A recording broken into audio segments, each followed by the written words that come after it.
روز دن چڑھتے ہی اپنے لیے کھانے کی تلاش میں نکل جاتی اور سارے جنگل میں گھوم پھر کر اپنے لیے اپنے پسند کی چیزیں ڈھونڈتی تاکہ مزے سے ان کو کھا سکے۔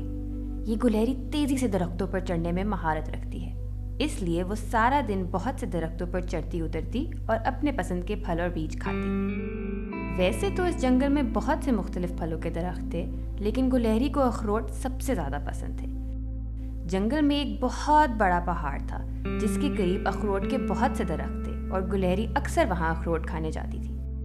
جب بھی گلہری پہاڑ کے قریب اگے درخت سے اخروٹ توڑ کر کھاتی تھی تو پہاڑ کو انتہائی غصہ آتا تھا کہ ایک اتنی چھوٹی سی چیز اس کے درختوں کا پھل توڑتی رہتی ہے۔ وہ سوچتا ہے کہ وہ خود اتنا بڑا ہے کہ جنگل کے بڑے بڑے درخت بھی اس کے سامنے چھوٹے معلوم ہوتے ہیں، تو یہ ننھی سی گلہری کیا چیز ہے۔ کچھ ہی دنوں بعد جب گلہری دوبارہ وہاں آئی اور اپنے لیے اخروٹ توڑنے لگی تو اس کو ایک بہت روبدار آواز سنائی دی۔ وہ مڑ کر دیکھتی ہے تو اسے پتہ چلتا ہے کہ پہاڑ اسے غصے سے دیکھ رہا ہوتا ہے۔ تم ایک چھوٹی سی گلہری ہو اور بار بار میرے درختوں سے پھل توڑنے آ جاتی ہو۔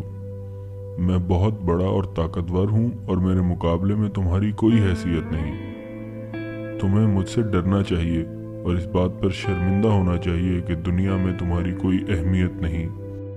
گلہری کو یہ سن کر بہت غصہ آتا ہے اور وہ فوراً پہاڑ کو جواب دیتی ہے، یہ سچ ہے کہ تم بہت بڑے ہو، لیکن مجھ میں بہت سی ایسی خوبیاں ہیں جن کا تم تصور بھی نہیں کر سکتے۔ پہاڑ یہ سن کر کچھ پریشان ہو جاتا ہے۔ کیا تم میری طرح تیزی سے درختوں پر چڑھ سکتے ہو؟ اور اگر تم میں اتنی ہی طاقت ہے تو لو یہ اخروٹ توڑ کے دکھاؤ۔ پہاڑ کو گلہری کی یہ باتیں سن کر بہت شرمندگی ہوئی۔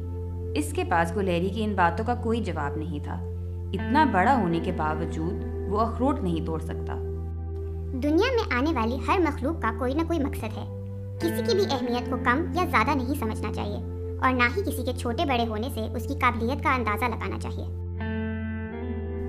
پہاڑ کو اپنی غلطی کا احساس ہو جاتا ہے اور وہ دوبارہ کبھی گلہری کو درخت سے پھل توڑنے سے نہیں روکتا۔ پیارے بچوں، پہاڑ اور گلہری کی یہ کہانی اصل میں علامہ اقبال کی ایک نظم سے لی گئی ہے۔